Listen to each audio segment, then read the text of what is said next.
राष्ट्रवादी काँग्रेस पक्षाचे आमदार अमोल मिटकरी आपल्याबरोबर आहेत. अमोल मिटकरी जी राज ठाकरे जे सातत्याने आता राष्ट्रवादी काँग्रेसवरती प्रहार करताना पाहायला मिळतात. राज ठाकरे अनेक सभांमधनं आता बोलतात आहेत की घड्याळ हे चिन्ह जे आहे ते शरद पवारांचं आहे, ते चोरलं गेलं आहे असं त्यांचं म्हणणं आहे. आदरणीय अजितदादांनी त्यांना एका शब्दात उत्तर दिलं आहे की त्यांनी त्यांचं पक्षचिन्ह आणि पक्ष सांभाळावा. राष्ट्रवादी काँग्रेस पक्षाबद्दल मला असं वाटते त्यांनी भाष्य करणं टाळावं. शेवटी त्यांना त्यांच्या राजकीय पक्षाचे भवितव्य जर टिकवायचं असेल त्यांनी आपल्या घराकडे लक्ष द्यावं. दुसऱ्याच्या घरात काय सुरू आहे हे त्यांनी पाहू नये.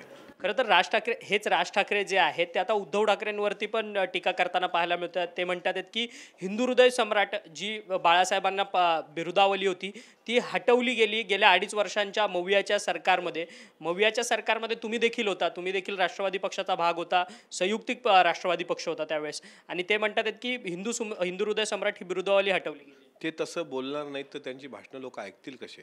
ते एक उत्कृष्ट वाक्पटू आहेत, एक चांगले वक्ते आहेत आणि जनतेचं ते मनोरंजन करत असतात. त्याच्यामुळे त्यांच्या भाषणाला कोणी गांभीर्याने घेत नाही. एक मनोरंजनाचा भाग म्हणून लोक त्याकडे पाहतात. परंतु सातत्याने तुमचा आणि मनसेचा वाद जो काय आहे तो गेल्या अनेक महिन्यांपासून आपल्याला पाहायला मिळतोय. अकोल्यामध्ये तुमच्या गाडीवरती देखील दगडफेक करण्यात आली, त्याच्यामध्ये एक तरुण मुलाचा मृत्यू देखील झालेला होता. अशा प्रकारात आता पुन्हा एकदा मनसे तुमच्या पक्षावरती टीका करते. नाही, माझ्या गाडीवरचा झालेला हल्ला आता तो विषय जरा कालबाह्य झाला आहे असं मी समजतो. दुर्दैवानं त्यात एका तरुण मुलाचा मृत्यू झाला, हे न पटणारी गोष्ट आहे.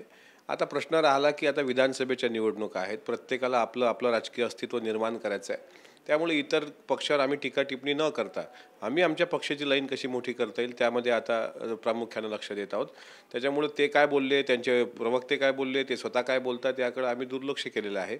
आम्ही आमच्या राष्ट्रवादी काँग्रेस पक्षाचा प्रचार प्रसार आणि जास्तीत जास्त आमचा स्ट्राईक रेट कसा वाढेल एवढं मात्र, म्हणजे आमचा पक्ष भंगारात जमा होणार नाही इतर पक्षांसारखा, याची आम्ही काळजी घेत आहोत. तुम्ही म्हणतायत भंगारासारखा तुमचा पक्ष जमा होणार नाही ह्याच्याकडे काळजी ठेवतात, परंतु भाजप आणि मनसेची छुपी युती आहे का?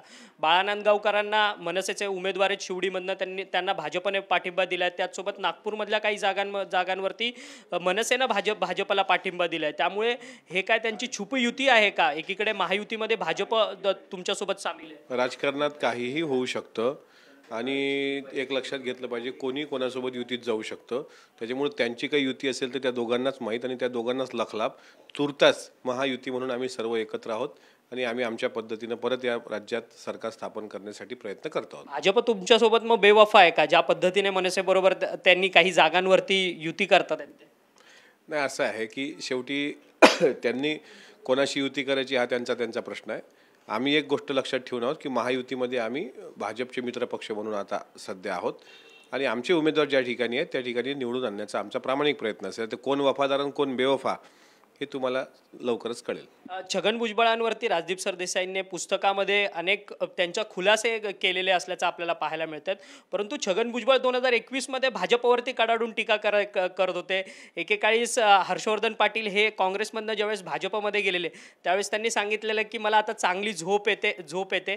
या वक्तव्याचा समाचार देखील त्यावेळेस 2021 मध्ये छगन भुजबळांनी घेतलेला होता आणि आता पुस्तकात तीच गोष्ट सगळी राजदीप सरदेसाईंनी नमूद केल्यानंतर आता लगेच छगन भुजबळ या सगळ्या दाव्यांना फेटाळताना पाहायला मिळतात. हा विरोधाभास. राजदीप सरदेसाईंचं ते पुस्तक अद्यापही महाराष्ट्रात कुठं वाचल्या गेलेलं नाही. आज लोकसत्तामध्ये एक लेख छापून आला, त्यामध्ये त्याचा उल्लेख आलेला आहे. आता राजदीप सरदेसाई असं म्हणतात की ते तुम्ही वाचावं.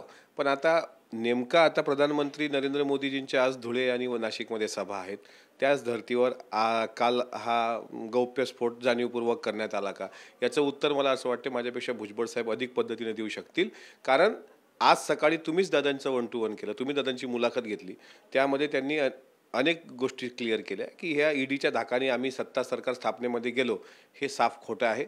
आमच्या पक्षाचे नेते प्रफुल्ल पटेल यांनी सांगितलं की आमच्याकडे 2 पर्याय होते, एक विखुरलेले पक्ष आणि दुसरं एक स्थिर सरकार देणं. तर नरेंद्र मोदीजीचं एक स्थिर सरकार महाराष्ट्राला त्या ठिकाणी लाभावं त्यांच्या नेतृत्वामध्ये, म्हणून आम्ही तो निर्णय घेतला. ईडीच्या धाकाने सुनेत्रा वहिनी असतील, दादा असतील, यांनी भाजपसोबत गठबंधन केलं किंवा बोलले, असा जो काही दावा सरदेसाई यांच्या पुस्तकातून केला गेलेला आहे तो फक्त तकलादू दावा आहे. राहिला प्रश्न याच्यावर अधिक जास्त मला असं वाटतं भुजबळ साहेब बोललेले आहेत, त्यांनी ते दावे फेटाळून लावले. कायदेशीर कारवाई सरदेसाईंवरती करणार का राजदीप सरदेसाई? ते आता पक्षातले वरिष्ठ नेते ठरवतील. तुर्तास राष्ट्रवादी काँग्रेस पक्षाला डॅमेज करण्याचा हा प्रयत्न होतो का हे तपासलं पाहिजे.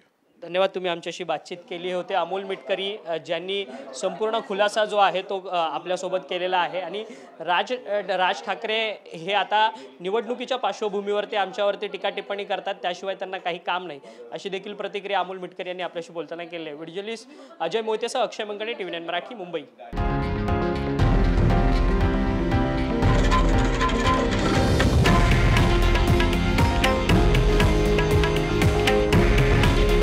हे आहे देशातील नंबर 1 न्यूज नेटवर्क आणि आपण पाहत आहात TV9 मराठी.